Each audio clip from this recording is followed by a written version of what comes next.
Exactly 100 years ago, we wouldn't be able to stand here simply because of the fact that we're Chinese.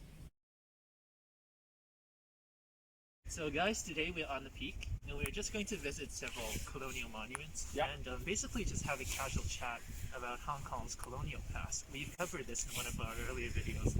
But today, in fact, our second video ever on the channel. But today we'd just like to discuss some of the laws that have been implemented or imposed against ethnic Chinese people that were discriminatory in effect. That's right. I think we need to have a much better understanding of our colonial past, because it's not really covered that well in schools.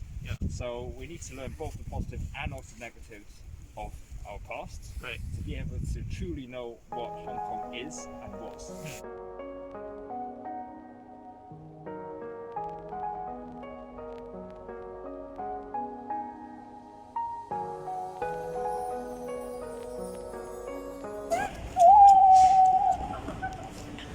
We got ourselves a nice little restaurant here called the Peak Lookout.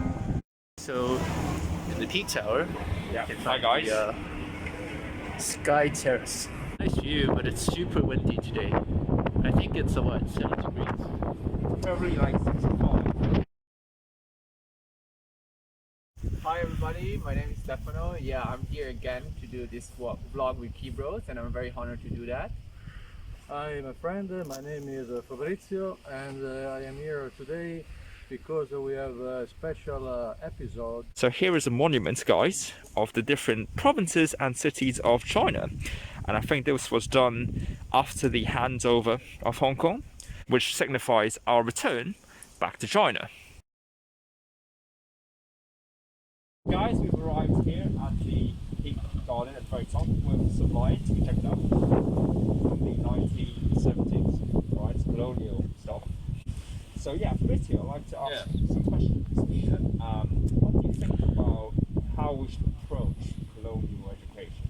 Historically, go in and check the facts, and not so much, let's say, emotionally, okay? Exactly. Facts and logic, facts and logic. Right, so the actual impact, basically.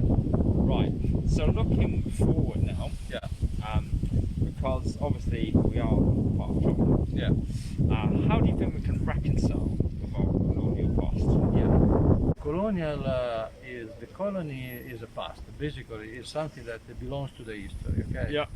So there is a point, there is a transition of some generations. There were a generation of people that are living in the middle, between the past and the future. Okay? So I think the most is on this direction that we have to look. On this generation that in some way they can lose the direction if they don't understand the historical moment that they are living.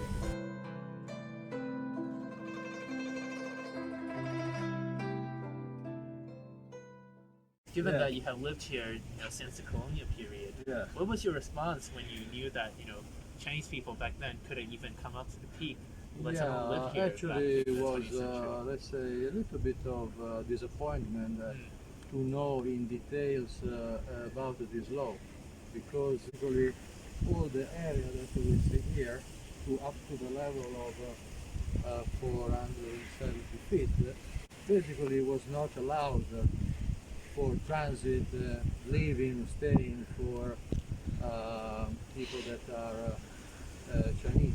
What about the Chinese people who were in Hong Kong during the colonial period? When you came here, do you think they still have that idealization of the colonial period that many youngsters in Hong Kong currently exhibit? Already the end of the colonial period. So the people, they do have the mind basically already to the future. So they consider the colony basically as something about the past. Whereas now it's quite disappointing to see that many Hong Kong youngsters, they want to re-embrace that past and they want to go back to the past. They look at these provisions and then realize how bad it was for Chinese people back then. So I think we should all be realistic and stop idealizing the past and just focus on the present. Absolutely, absolutely. So actually, it's pretty interesting. So we actually like people taking wedding photos. So cool. Look at her.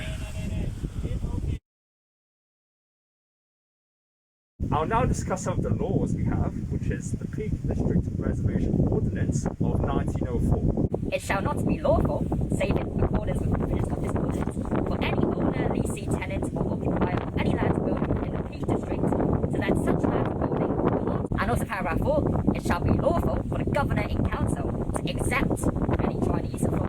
Stefano, how do you think about this law?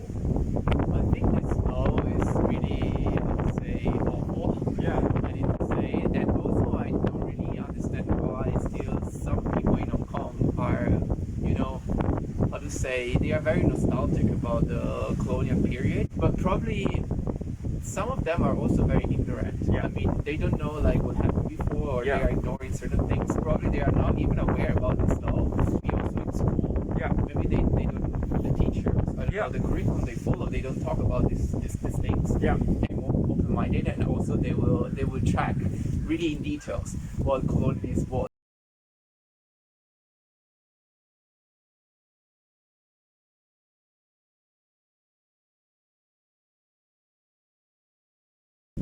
So we prefer to be, you know, British or part of the UK. But I totally agree with you.